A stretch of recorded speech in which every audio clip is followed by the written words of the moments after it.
Good, y'all. I'm Jerry, about to check out I Miss Blood in the WWE. This video is about wrestling gifts.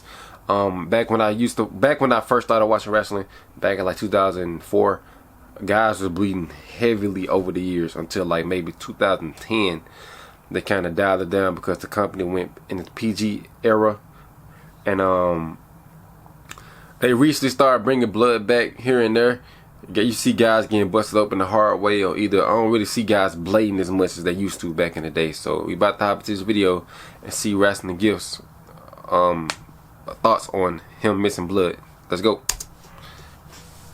Back in July of 2008, the WWE officially banned intentional bleeding in their wrestling matches. Yeah. It's been 15 long years since blood has been a part of the WWE experience. What was once a staple of big-time matches, big-time moments, has now been gone for over a decade and a half. And as we get older, there are generations of wrestling fans out there who weren't even alive when blood was just a normal part of the program. We live in a I know time Ric now Flair where used to fans blade have become so accustomed to just about wrestling every without match he blood. had. There are countless people out there that just don't understand it, they don't see the need for it, that just simply don't want it. But as someone who back in the day was there watching when guys like Cena, Triple H, Undertaker, Shawn would bleed, as silly as it sounds, I know the importance and the magic that blood can bring to wrestling, and I gotta say, I miss blood in the WWE. Back in the day, blood was a vital part of the company. Post-97, if there was ever a big feud, a big match, wrestlers would be running that razor for the culture. It was used as a tool to elevate the match, to elevate the feud, to make everything you were watching feel just a little bit more real. And as a viewer, especially as someone who was a kid during the time, blood was what signaled to me that shit was going down.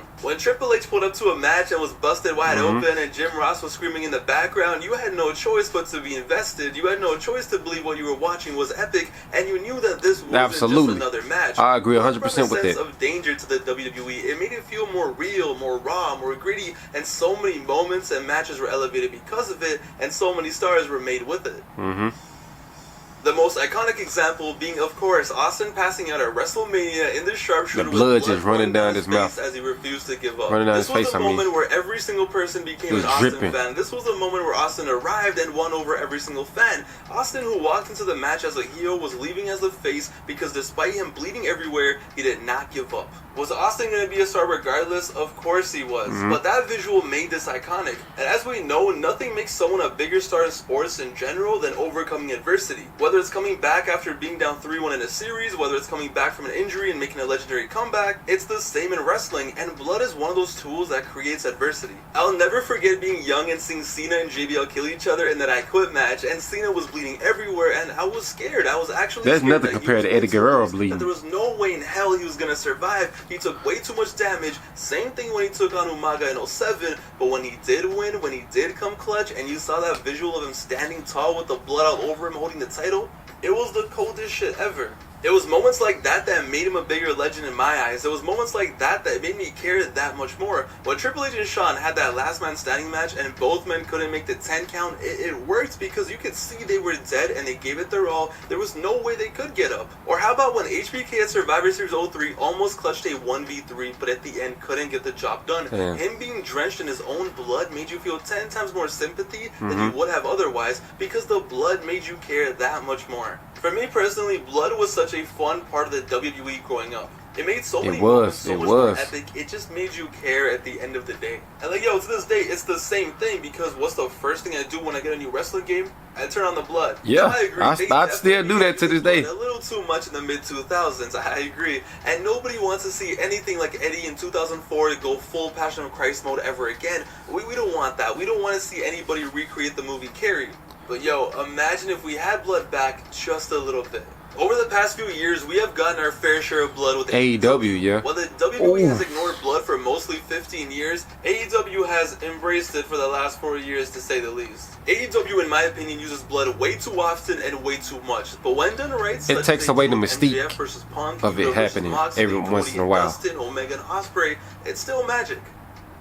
And seeing it done right in AEW is what makes me wish we could have it in the WWE. I'm not saying they should use it often. I'm not saying that every big feud needs it, but when the time is right, once a year, twice a year, whenever it's called for, whenever it fits the story, you gotta let it happen.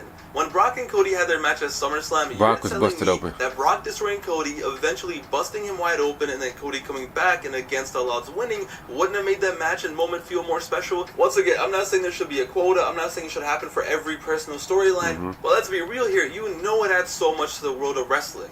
And the thing is, the company knows this too. When Brock Lesnar came back in 2012, of course they had Cena bleed to make Brock Lesnar look like a demon. When the company wanted to get Brock over even more of a monster, of course they had him bust open Randy the hard way. What helped launch Becky Lynch into superstardom? Her turning heel at SummerSlam for got her nose broke. When she got her nose broken on Raw and was still talking shit, that was the moment where she went viral and became a top star. I remember that night. That's why they had Roman bleed at WrestleMania 34 and had him lose to give him that sympathy and hopefully get him over by recreating. It didn't work though. Mania, but sadly, nothing was gonna get Roman over back in 2018. Not even nothing but a heel turn. I'm just saying, the company still loves to do violence. How many times we have to see wrestlers get abused with sticks and chairs, so much so that their back is all torn up and they have marks everywhere, and sometimes it looks absolutely disgusting. Why is that okay, but not a little bit of blood? So you can't say the sponsor thing when, one, they've done blood in the past 15 years, and they still do all these other acts of violence. What made Cody versus Seth in the Hell in a Cell so iconic? The disgusting injury that Cody had, the adversity, him overcoming that and still winning and putting on a show, that made him a legend, and it's the same principle. I'm not saying go full AEW mode and start bleeding into each other's mouths or anything like that, but keep it in your back pocket so when the moment calls for it, you do it, and you do it a little bit more often. And yo, it's funny because it's like if Brock Lesnar wants blood in his match, yo, ain't nobody stopping him. Shout out to Shelton Benjamin. But if anybody else does it, hell no, zero tolerance, not happening, not allowed, which I don't get. Is Brock Lesnar the only one that's certified in the blood department or something? It seems like it. The roster shine too every now and then. A month ago, I tweeted after the Texas Deathmatch at Full Gear that I hope Cody bleeds at War Games for the culture. Because in my eyes, it was like, how epic would that be? Cody Rhodes bleeding in War Games, the match his father created, the match that was once known for its blood, known for being one of the bloodiest matches in wrestling. Like, yo, there's a reason why the DVD for that match was called War Games, WCW's most notorious matches. Wow. And I was just thinking of how epic the visual would be of Cody displaying violence, coming clutch, and standing tall at War Games with some blood on him. Just a random thought. And this random guy replies to me on Twitter, and he calls me a weirdo. This guy calls me a weirdo for wanting blood in He must be a PG era kid. What has society come to? Guys, are we forgetting what we're watching, what this is supposed to be? This blew my mind and really put into perspective how far removed we are from 2008, because to me, blood in wrestling it's a no-brainer, but apparently not. I think people have forgotten we are watching people simulate a fight, simulate violence. This isn't just an aerobics gymnastic display. Pro wrestling was made with violence. Pro wrestling, no matter how much you try to get away from it, at the end of the day, this is violence at the core. That is the reason why everyone became a fan. So I think a little blood isn't the end of the world. But yeah, I still can't believe I got called a weirdo for wanting blood in wrestling. Like, guys, this is not ballet, folks. I sound like Jim Ross in 2006. But yo, it's fine. I think deep this ain't a ballet. This ain't ballet. This motherfucker used to be bleeding every single month on pay-per-view back in the 2000s. He knows what's right for business. I just miss blood in the WWE. I don't want it every week. I don't want it every month. Shit, I don't even need it every year. But man, I would love if every now and then when the stars align, when the storyline calls for it, when the lights are on bright and shit is going down, when it's a Hell in a Cell match or a chamber match, when someone is up against all the odds, we go back to the old days. Just a little bit. Is that too much to ask for? A man can only dream. I miss blood in the WWE. But yeah, let me know in the comments down below. Am I spitting or am I just, out here out of touch? Is this is blood just not needed? No, I think it is needed in certain matches. Let me know down below. I agree with him. Down below, let me know, when you think of blood in wrestling, what is the match that comes to your head? What is your favorite match that includes blood in wrestling history? Man, that's tough. For me, off the top of my head, I gotta go with Cena and Umaga. That's Royal tough. Rumble 7. I also gotta go with Royal Rumble 2000, Triple H versus Cactus Jack. And lastly, Randy Orton versus Mick Foley at Backlash 04. But yeah, it's your boy Pav, and I hope you guys enjoyed this video. I'm gonna say Leave Brock versus Taker. I can't wait to read them. Hell in a Cell, No Mercy 2002. Soon. Happy holidays, Merry Christmas. Alright, y'all, great video, man. I agree with him. I do think blood should be back in WWE. Like, not every match, but like certain matches that calls for blood, like a bad blood feud, like I feel like Roman Reigns and Jey Uso should have definitely at that tribal match, whatever the name was it. They should have brought out blood.